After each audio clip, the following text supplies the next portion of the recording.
you. Welcome to Videotage. This is a artist talk by star of the show, this exhibition, Peter Nelson, and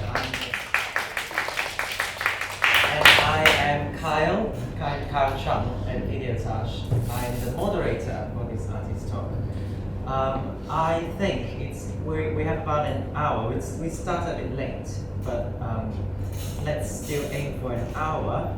And Peter has a presentation, probably about 5 to 10 minutes, and then we'll go into a conversation. I've prepared a dozen of questions that probably will go through about 3, and then we'll open up to the floor for some questions from the audience.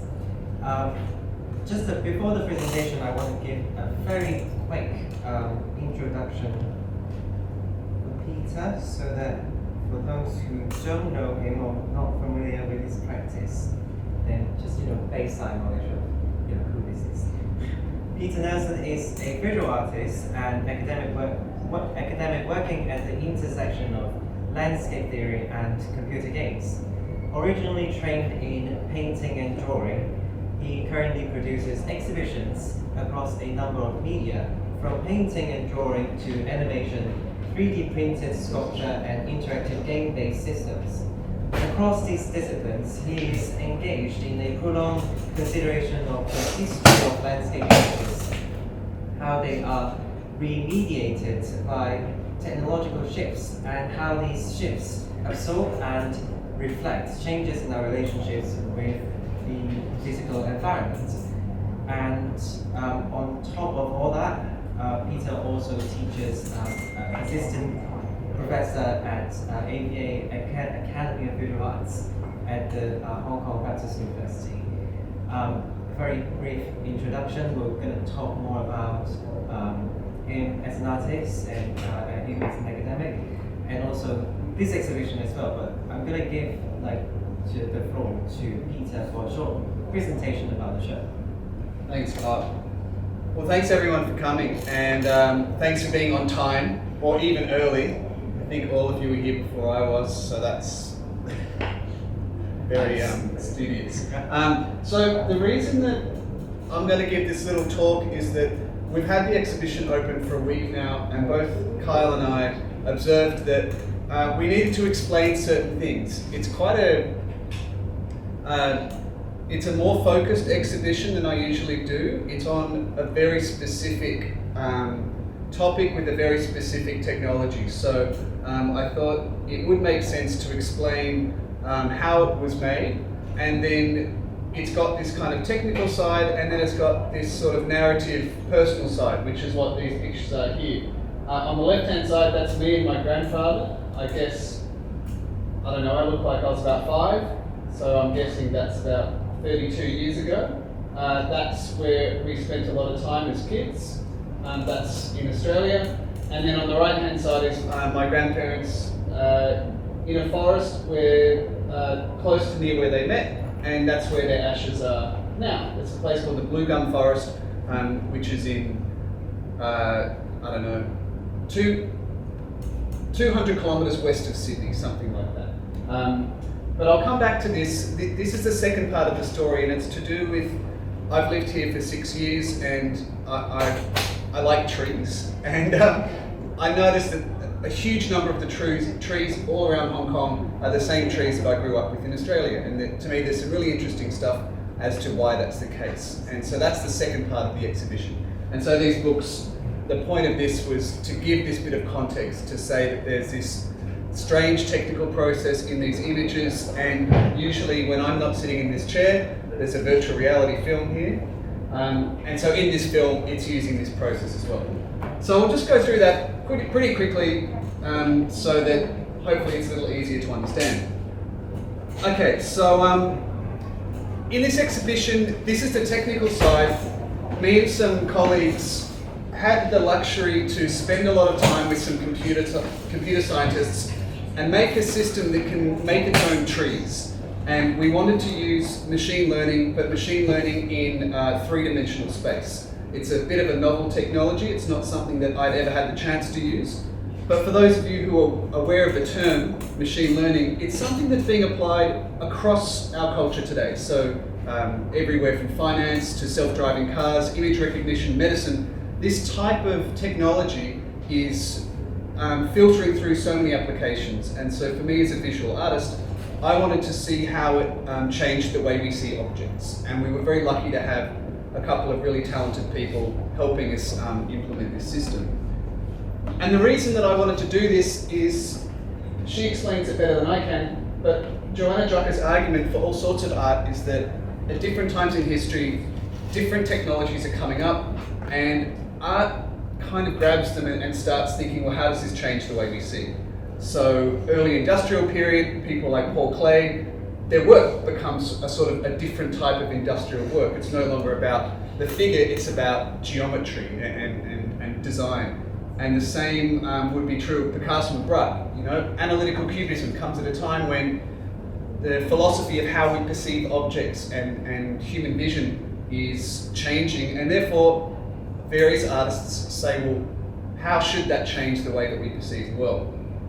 And in, I guess, the field of design, various technologies in generative design are changing the way we design objects. Rather than thinking, you know, what's this balance of form and function, we now have algorithms that say, what do you want? Can I help you make it? And I thought this is artistically pretty interesting, you know, in terms of how do we think of the way that we understand shapes. And so that's what I wanted to do with the tree thing. And this is a technical part that I've tried to explain to people a few times, so I thought I'd do it with some pictures now. To teach a machine learning system to do anything, you need a large data set to begin with. And if you want to teach it to make three-dimensional objects, that poses a problem. You need a large number of those objects to begin with. And so there's two reasons that I wanted to make trees. The first is that from my background in painting, I use trees a lot. I like them and I think they're expressive and interesting. And the second reason is that with a computer, you can make trees quite easily. Going back to the 1970s, a thing called a Lindenmayer system is a very simple algorithm for making trees. So basically, I made a whole lot of these kind of things here in the middle. These are the ones that I made in a tree generator. Based on sort of my favorite paintings, I made about 70 of them. And then we randomized them a little bit to turn that number of 70 into about 26,000. And with that big number of 26,000 3D trees, we could process them into what's called a voxel space, which is sort of a cube full of lots of little cubes, which is either something in each cube or something empty. And that gives us kind of an array basically, a set of numbers that a machine learning system can start to understand.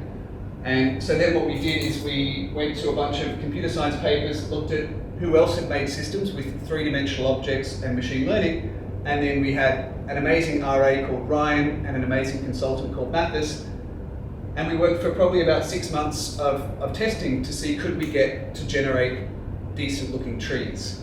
And the reason that this is a weird thing to do is that trees are not so easy for a system like this.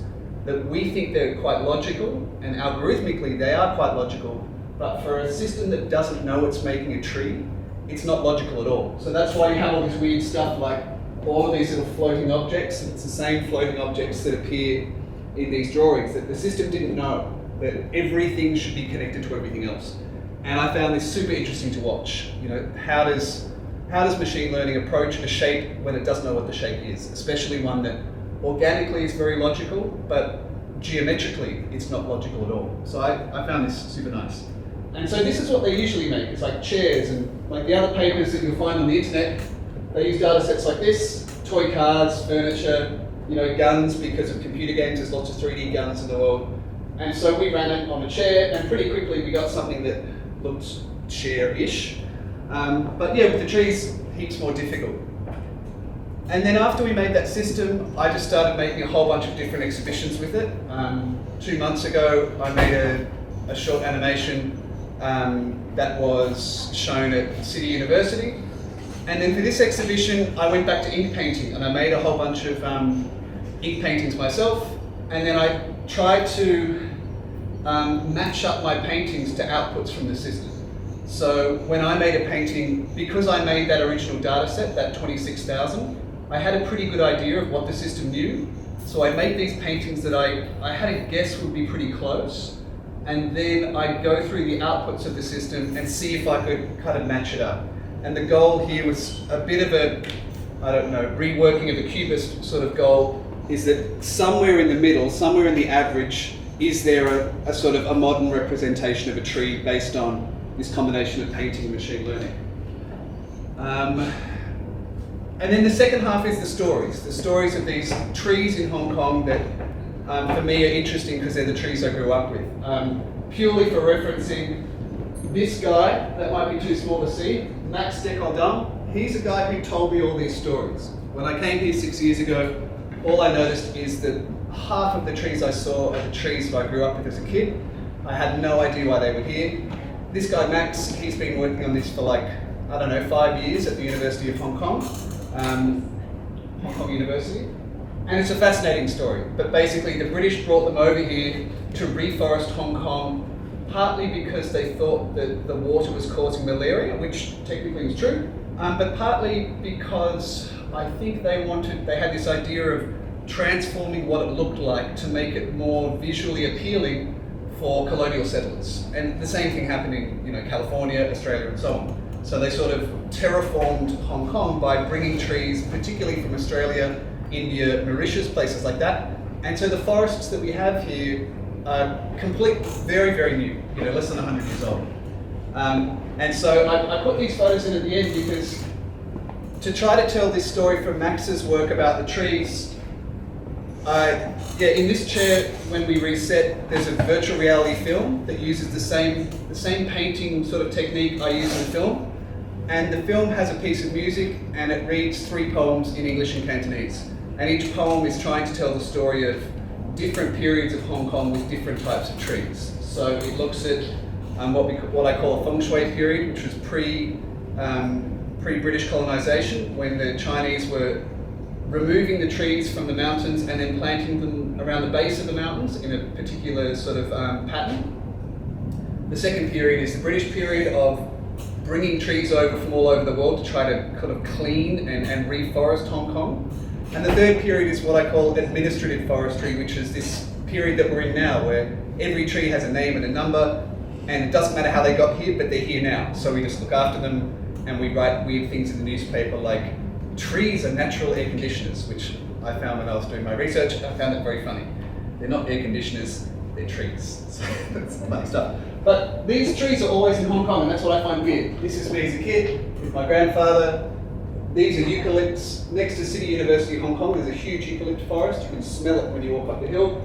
This is my grandparents. This is the blue gum forest, where we went hiking a lot as children. This is where we buried their ashes after they passed. These trees you probably see all the time in Hong Kong. These are Melaleuca Quinquenerva. There are various different genus of paperbark trees. You'll see them a lot in Taiwan as well. This is another place quite close to where I grew up, which is referenced in the poetry. And yeah, this is the tree that my dad sent me this today. Same tree, he planted that when his father died in 1995. So that's at my dad's house. And then these are just some other trees that you see these all the time in Hong Kong. These are Norfolk Island pines. And this is also trees that there's a huge amount of them in Kowloon. And when we grew up, we'd be surfing here and you look at the different trees to work out how far you've drifted. So for me, all of these things, seeing them around here, I found it super interesting. And that's the 2 stories of the show, essentially. This technological tale of a weird piece of computer code that makes shapes in a strange way. And then this other story that is another type of alien tree, which for me is, I don't know, a little bit of home that I have every time I'm walking around. That was more than 5 minutes. That was more than 5 minutes. Okay, that's great. Actually answers some of my questions really. Okay, cool. I'll leave the picture of the beach. I'll go back to the grandparents. This one. Oh, you know this one. My granddad's car. He had it for 50 years. Right. Thank you for the presentation. Yeah, that answered some of my questions already, but that actually raised a few other questions as well. It's great. Cool. Right, but then the first thing I want to pick up is the painting side. The painting aspect of this series, especially with the ink painting. And then is that how much is that is your practice when you were trained as a painter? Like ink painting or painting in general? Ink painting. Yeah, so I didn't study anything to do with computers when I was at art school. I studied oil painting, drawing, and watercolor painting. So a lot of life drawing, a lot of architectural drawing. I did a lot of watercolor at art school, not so much ink. I started ink painting mainly when I started traveling a lot. So I used to run an oil painting studio in Sydney, and then I started traveling a lot, and oil painting is really dumb if you travel a lot. So I switched, hi guys. I switched to painting ink basically when I started traveling a lot. So some of these paintings I probably did in quarantine when I was traveling this year. Like I usually travel with paper and brushes and stuff like that. Right. Yeah. Right, and then the follow-up question would be, one thing that really jumped out in your description in the book of these paintings is the Taoist Ink Gesture. Mm-hmm. Can you tell us a bit more about Yeah. the Taoist philosophy behind this? Yeah, so those three words are only in the book for really geeky people who know what I'm talking about. But when I referenced like Picasso and Braque and this idea of the relationship between representation and technology, the other representation in here is, for me, a Chinese theory of representation is that, and I think it's particularly based in ink painting, that you have the paper, the water, the brush and the ink. And when you paint things, representation comes out of a state of unrepresentation, and forms kind of come and go. I don't know the Chinese word for it, but the French philosopher who I read, who writes on this, calls it the undifferentiated font. And basically, his reading of like Guo Si and various like 8th century Chinese philosophers is that representation is sort of drawing things out of their unrepresented state. And so the way that I painted them in ink was to just suggest a shape, and then to try to see if the averaging from the computer system would complete it. So that's why I used that word, because it's that type of representation. But then, what's the dynamic between that kind of Taoist philosophy of representation, if you will, to the kind of representation of the trees from the machine learning generative process? It was looking for a form of averaging. So rather than trying to draw a particular tree, the hope was that if the initial ink painting was suggestive enough, I could take, some of these will have like 5, some of them will have like 15 different outputs from the computer system. But the idea was that somewhere in the middle, in the average, you could accept that there's a tree there. So that's why I was putting the two together, that they were both like indistinct enough that I hoped that in cooperation there might be something in the middle. Right. The whole series, whether it's the paintings or the VR version, for me it's a lot of like just layers, like layer upon layer upon layer upon layer of like organic forms, or the negotiation between organic form and mechanic form, if you will. And I wonder, and I think your answer just now answered a little bit of this, but if we shift your answer from the perspective of like this term, organic forms of the trees, or organic forms like generated from a machine learning process,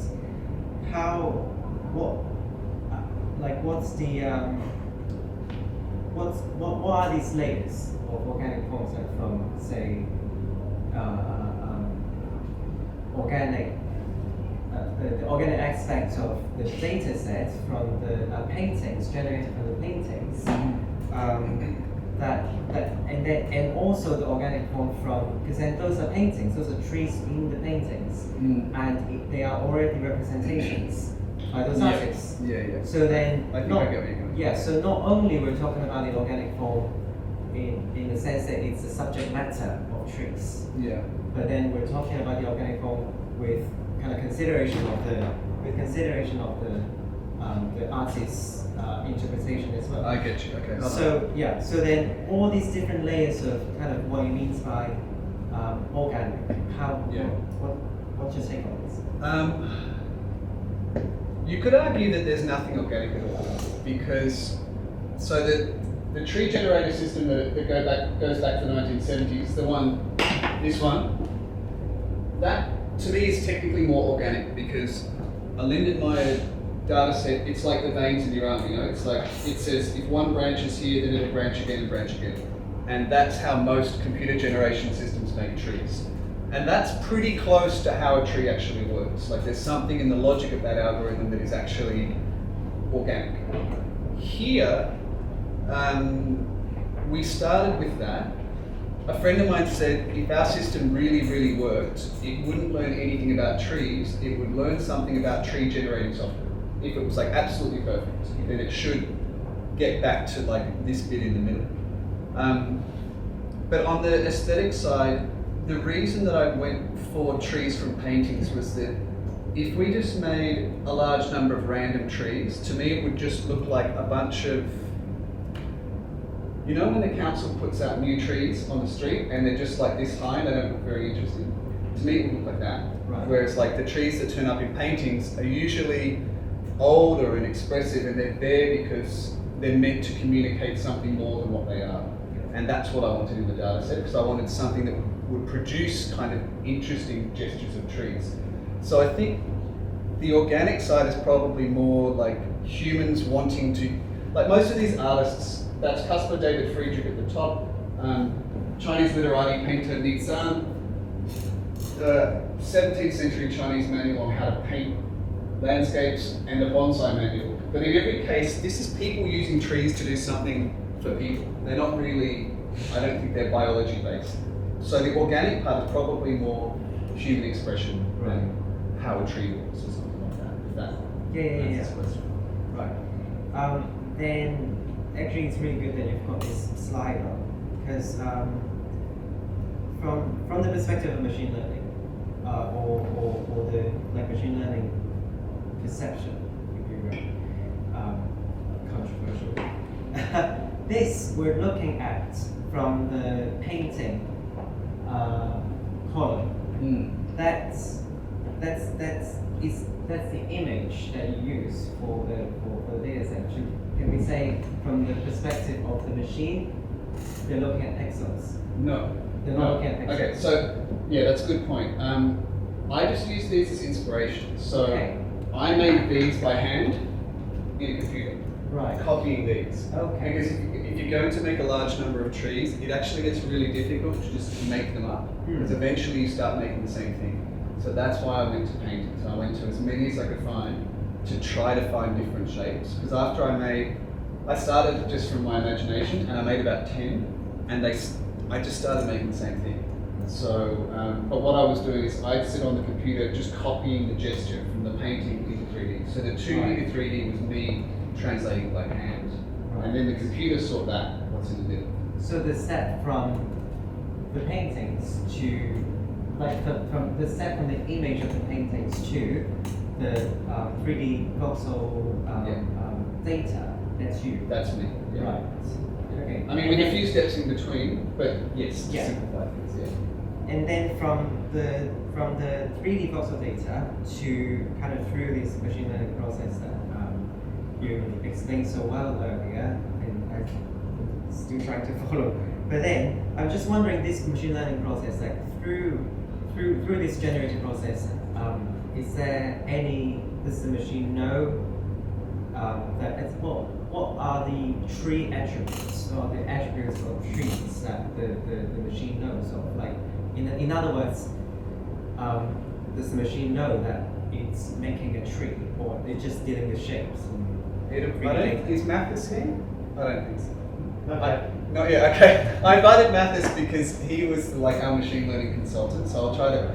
It will be better if he corrected me and says, no, you're wrong. But my answer is no. The system doesn't know it's making a tree.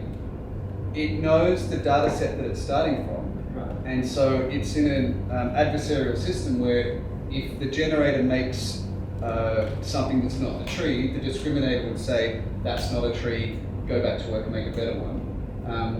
But that, to me, the most fun part was it doesn't know it's making a tree. To me, that's a fundamental thing. That's why, for example, it doesn't know that like one branch has to be connected to another branch, which is a Lindenmeyer system. That's the first principle. The trunk connects to the branch connects to the branchlet, and so on and so on. Yeah. This doesn't know that. So that, I like that it's kind of like an abstraction. Right. And then that means actually we are calling these trees. You are calling these trees. And then, Yeah. But then the machine you're working with, the machine learning process you work with, only treat these as shapes. Yeah, I think that's fair, yeah. Right.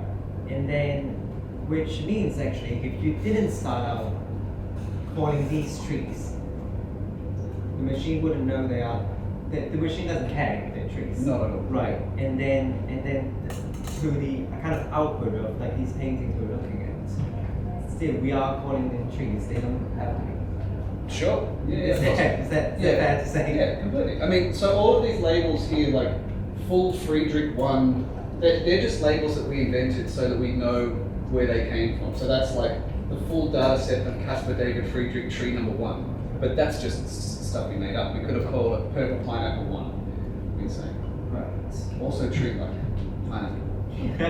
Purple chair. Broccoli. Exactly. Broccoli.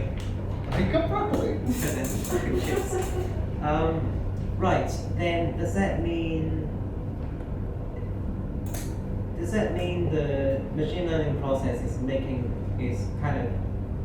it a process of abstraction, or is it a logical process? Is it more to do with abstract, or that like the spectrum of abstraction and logic? Yeah, so Where would you put this?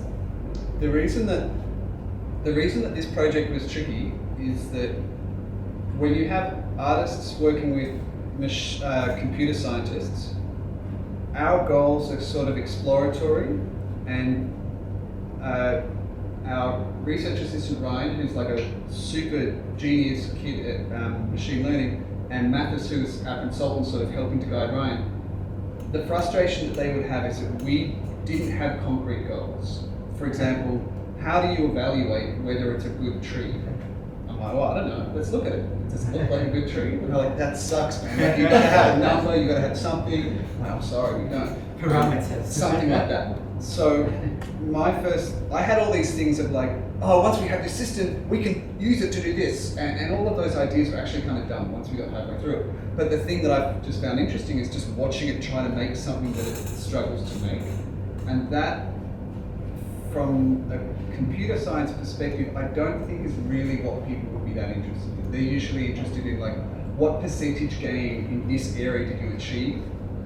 Whereas for us, we're like, look at it trying to make this thing, it's struggling.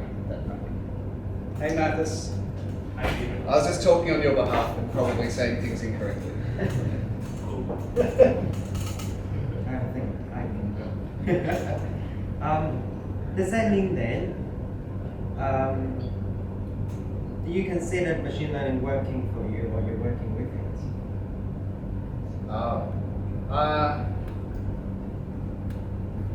Neither, I guess. I mean, in this process, there were the bits that I had a much more of a hand in, which is like selecting the type of trees, making these templates, and then getting that data set. And then there's the things that people like Mathis and our research assistant Ryan had a much bigger hand in, which is like, what type of system do we choose, and how do we get it to work better? Which to me sounds like configuring a tool, basically. And then seeing what its outputs are. So I guess whatever verb you use to work with the tool with, I guess, would make the most sense. Yeah. Can we talk about the data sets? You mentioned like some of these references of like paintings and bonsai manual. They are like across cultures, with some of the kind of more like 17th, 18th century oil paintings and kind of the more Western centric kind of that side of the world, and then you have the ink paintings and like kind of bonsai references. When you have a data set, this pool of data set as a cross culture, and then through this machine learning process and then generated, you have this, I'm just going to quote you from this version.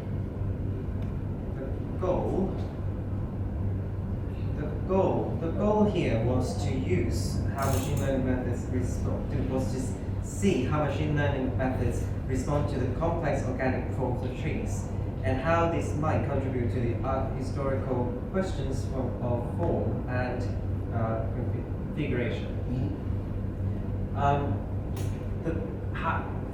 With this goal in mind, how universal is the results, considering the kind of cross-cultural references that you use at the beginning of your creative process? I don't think the cross-cultural side really changes the data set. The reason is that I guess if you wanted a data set that is more true to tree, technically you could go and 3D scan a bunch of trees, but that's super difficult because they're really messy objects and you'd have to scan 26,000 of them and it would be a nightmare to do. And you have this cheap way of making lots of trees with the Lindenmeyer system. The only reason I went to painting was that I wanted interesting shapes. And the only reason I went to these type of painting is that with my art history background, I know these periods pretty well, and they're periods where people would generally use trees to stand in for people or human emotions. Like you wouldn't get it so much in, say, medieval European painting where representations of trees would be more idealistic. You definitely get it in romantic painting, like 100%. And I'd say the same in like, the Nietzschean reference is like, that painting is called Six Gentlemen, and there's 6 trees in it. So it's pretty clear by the title that the trees are also anthropomorphized for various qualities of humans. And so there was that particular type of art historical painting where I thought these are going to be interesting looking trees. But then they're going through a system that is really nothing to do with these things. It's a Lindenmeyer system that I'm just making interesting shapes and looking for ideas for shapes. So I think the thing that makes it as not universal as possible is the limitation of the tree generator that I was using, that it would have rules of its own that makes branches in a particular way. So if this system was as 100% perfect as possible, it would relearn the software that's called TreeIt. And if you made another piece of tree generation software, it wouldn't look like that. I think that would be the bottleneck. How much of the results from the machine learning generated process, how many trees did you kind of just like that they're not usable in the sense that like you're not gonna they don't look like trees at all, they don't look anything near that like what you're looking for? Well, technically you can make as many trees as you want. So the number is irrelevant because it could make infinite numbers at any quality. There's this thing where like the longer you train it, the trees get a bit better, and so. What do you mean by better then? More tree-like. So yeah, this is why like we tried to like publish this, and they sent it back. They're like, what have you achieved numerically? Like I don't know. They look like trees. Because we should probably put it into like an art history journal rather than a computer science journal. Because computer science, you have to show statistically what we've achieved. So we did this thing where we saved the different training epochs. So like we can go to like a point where it hasn't been trained very well, and you get like things on the cover, like these like much more abstract things that kind of look like at the beginning. The funny thing is that even if you're trying to make something that's not a tree, it's like when you see an embryo of anything, like that first bit, they all look like lizards or something. They all look just this like weird, like just a weird curved shape. So at various points, they look nothing like trees at all. And then in the later epochs, most of them look like trees. But then on certain settings, we get these weird effects where like the whole tree had rotated around itself and it was all clumpy.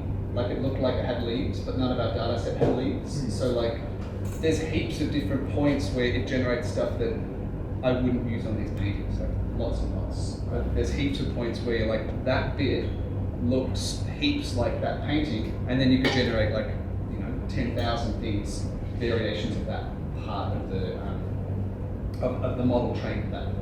if that makes sense. I have a lot of questions. Please. Okay. First question is very stupid. Why do you need a book?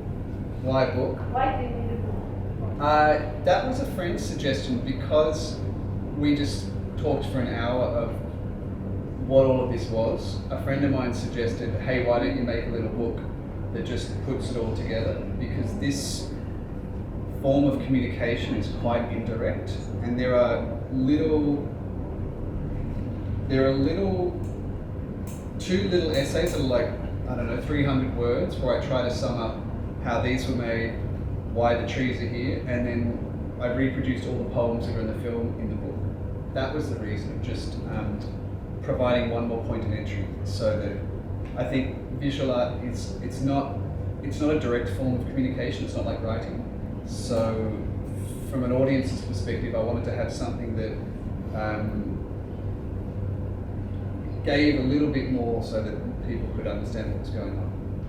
I'm just trying to understand where is you in this project, because many machine learning, like art-related machine learning projects, like let's say that portrayal Rembrandt, for instance, it has, in general, it says nothing about people who produce that, right?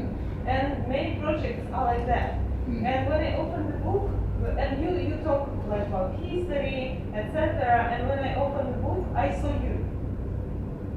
So those poems, they are very much personal from my perspective. And in general, so there was already a question about how do you select, because you act as a curator, right? So you select which trees are suitable, proper trees, proper digital trees, or not. So it's like, what does this project mean to you? Like, how do you feel yourself? How do you expose yourself through this project? I don't know, maybe that kind of makes sense. I mean, I've worked as an artist for about, 17 years now, something like that. And most of my work as visual communication is with objects, like trees or rocks or little bit fragments of architecture. And for me, that's just the form of visual personal expression I'm comfortable with. Like if I go back to my paintings from almost 20 years ago, if I could spell my own website, that would help. Hopefully this will answer the question, but to me it's kind of the same thing, that so it's just experiments with these are the pictures that I would paint when I was like 20, and it's just, everybody expresses themselves differently, and for me to say like how I feel, it's usually something like this, and it's very indirect. So the use of text and poetry was to maybe have something a little more specific, but for me, the paintings that are underneath here, I paint them alone. I paint them usually quite late at night, and it's very personal. But why those forms? I think a lot of artists would have a language that it's just what says what they want to say or something like that. And that's I think one of the biggest difficulties with a visual medium like this is that it doesn't have words. It doesn't have that sort of one-to-one translation of I say these vocalizations and you understand, and the information transfer is quite precise. Whereas with, I think, visual work, we have that challenge where it's not precise at all. I'm going to put this together because I kind of feel it's right, and I hope somebody feels something from it. And it's got that huge gap of information transfer, but that, for me at least, is what a lot of visual expression is. It's unfortunately sort of vague and fuzzy like that. I don't know if that answers the question. Yeah, it does. And another question that I wanted to ask is where's how in general, how nature and technology, how they it's a boring question, but I'm really interested. So how nature and how technology intersect in your art and in what you do. Is it technocratic project, saying that, well, technology can also make great trees very interesting, and maybe we can, I don't know, 3 model, 5 model, 7 model them, and we can live like without regular trees, let's say. So that's what I mean. Or it's the opposite, or it's completely like it's not about that at all. I'm asking because many people right now in general the world discusses like global warming issues and like ecological issues, etc. So like what do you want to say with your project in this? So yeah, in the third poem there's a line where I say trees can condition the air, and that comes from an article in South China Morning Post that I found so funny, where they described trees as nature's air conditioners, and I'm like, that's so stupid. Like, they're trees. Like, it's such a funny thing to say now that like your point of reference is the air conditioner, not the tree. That's painfully funny.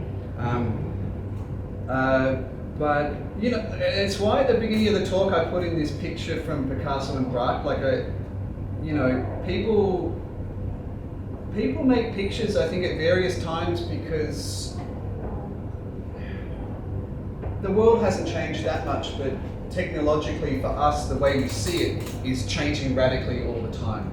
And at some point 100 years ago, people had to paint like that because that's the best way that they could sort of explain what they were experiencing.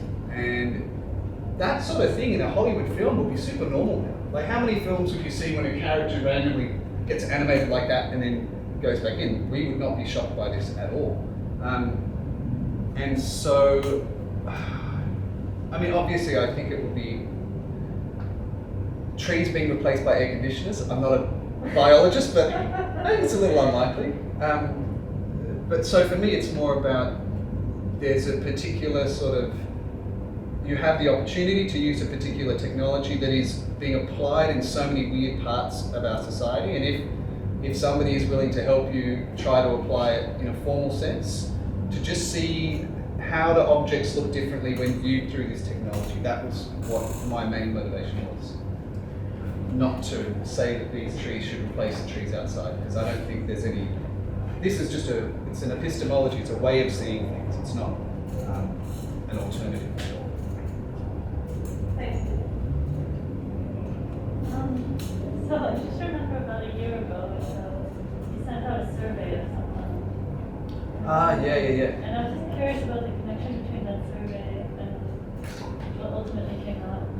Yeah, the survey was one of the failed ideas where I thought this will work really well, and it didn't make sense. So at the beginning of this project, I had this idea of like making what if this system could be attached to other things? You could say, oh, let's assign a different variable for other objects. In this case, I thought, oh, can we make a tree for every book? And if you like reading these type of trees, you probably like reading these type of books. But it didn't really make much sense the more we looked at it, because like I had this survey of like I can't even remember what it was now, like matching trees to books or something, but it was so arbitrary that the more we scratched underneath it, I just think it didn't make any sense. Whereas there was something more interesting that we happened across during the process. So I have the survey results, and if all of a sudden I decide, that we can use them for this, at the moment they're just on a spreadsheet on my computer. So it didn't make sense. Yeah. What are some of the questions? What some of the questions in the survey? I can't remember. Mathis, do you remember? No. Wasn't it just about mapping the trees and the books, no? Yeah, I just can't remember how we mapped it though. Like, That I don't remember either. yeah, it was, we were trying to make arbitrary connections from other people between if you thought of this particular book, what tree would it look like? But you'd have to have such a big number of people do that. Like, if you only had like 1,000 people do it, it'd be so subjectively arbitrary that there's no point using it. So it was just an idea that we kind of cut off after a while because it didn't work. I was just really curious about the survey at the time because when you released that survey, there was this online service that had been available for several years that basically made trees out of people's reading preferences. Right. So I had been been very curious to see if your survey result even looked like things.